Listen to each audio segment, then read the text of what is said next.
Well, actually, I figured since it wasn't due till Monday... Hello? Hello? Anybody home? Modern nerd media is fascinating in that it assumes it fits in among with its more tortured, alienated forefathers when it clearly doesn't. During the early 2000s, 90s, 80s, 70s, and whatever you'd call pop culture before then, the nerd archetype both in and outside of media as the outsider, fringe, loner, ugly, gross, lanky, additional negative adjective was the norm. You know the image, the Poindexters with the thick glasses and the pocket protectors that have zero libido, but all the smarts and yet none of the respect because we live in a society so fixated in the strength of the body over mind and, oh god, I'm gonna stop before I fall further down the incel well. My point is that once upon a time the status quo for the nerd portrayal in movies and TV shows was accepted as accurate. And even in the case that it wasn't, it's not like the internet existed for said groups to, well, actually over that fact.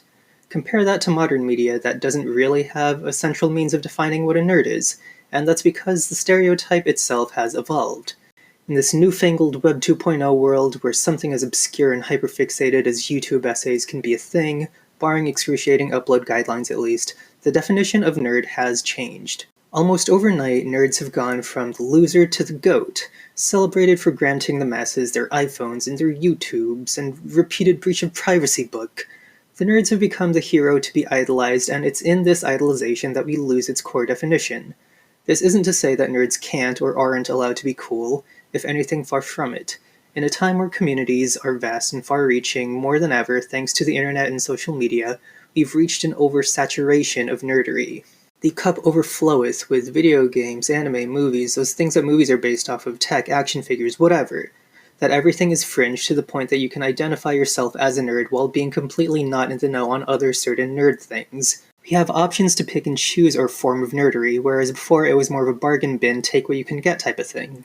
So, when nerdery has become so splintered and deified, can there really be an accurate portrayal of the nerd in these modern times?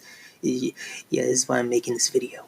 Enter Anime Club, a mid-2000s comic from Casey Green, or as he's better colloquially known as, the guy that made the This Is Fine dog, among other things you've probably seen hawked on a bootleg mug on Redbubble. Originally starting as a series of shorts in his webcomic Gun Show comic, Anime Club soon developed into one of the series' better-known storylines. Existing as a single story arc, what makes Anime Club interesting is that, well, its leads aren't exactly likable. Unlike most media that takes who would otherwise be an insufferable or cringy character and writes them in a way that audience members will find endearing, it should be noted that the Anime Club characters just plain suck. Between the smarty pants, bossy pants, emo, and newbie, Green makes a point to never really frame any of his main characters as likable, at least on paper. And that's where Anime Club's greatest strength shines. Unlike other current media that celebrates how popular being a nerd of the modern times is, Green remains as unabashedly honest as possible in his portrayals. You don't latch onto Mort because he's a good person. Rather, you latch onto him because of the horrible, obnoxious people that makes up the cast. You hate him the least. Dude, it's like a Breaking Bad. Focusing on Mort, it should be reiterated. He is an absolute asshole. He's over-opinionated, short-tempered, blatantly disregards others' opinions regardless of how correct they are, and yet it's his relation to the rest of the cast that forms the overall narrative to Anime Club. Early into the story, we're introduced to Tony, the local comic shop owner. He's significantly older than Mort, and emanates a distinctly different kind of nerd vibe than our main character. He's judgmental in a way that flaunts his status as an older person and simply views younger people as targets to make a quick buck off of. In a lot of ways, he paints a portrait of the jaded older character that Mort could grow into.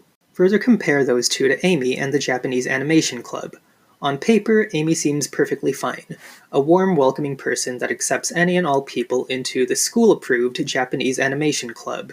And yet, it's the same overly congenial behavior that makes her one of the most insufferable characters. She's an anime junkie in the purest form in that she will digest whatever is popular and fangirl about it without much critical thought. Her fandom exists in a social manner. She finds enjoyment from being happy with others regardless of what the hyperfixation is. It's not really bad per se, but when you surround yourself with too many like-minded people, you begin to exist in this echo chamber of same opinion. You sincerely believe you're never wrong, and thus you never grow and branch out to see what other possibilities lay before you. But that's the thing. In a time where everything that can be nerded out on is not only available, but you can also readily share your opinions on everything with other like-minded or not like-minded if you're feeling ballsy people, There's just an absolute glut of products and an equal amount of ways to enjoy them, all of which are just as valid. It's in mucking through all of the different niches and eventually finding one you jive with that you're able to find allies, and even friends. So while there is no one true way to enjoy your nerdery of choice, and the label of nerd has become riddled with asterisks and footnotes, that's honestly a good problem to have. It's in the disagreements and snobbery that you're eventually able to find something you're comfortable with, and it's in this way that Anime Club is able to so accurately portray what it's like to be a nerd of the modern age, pimples and all.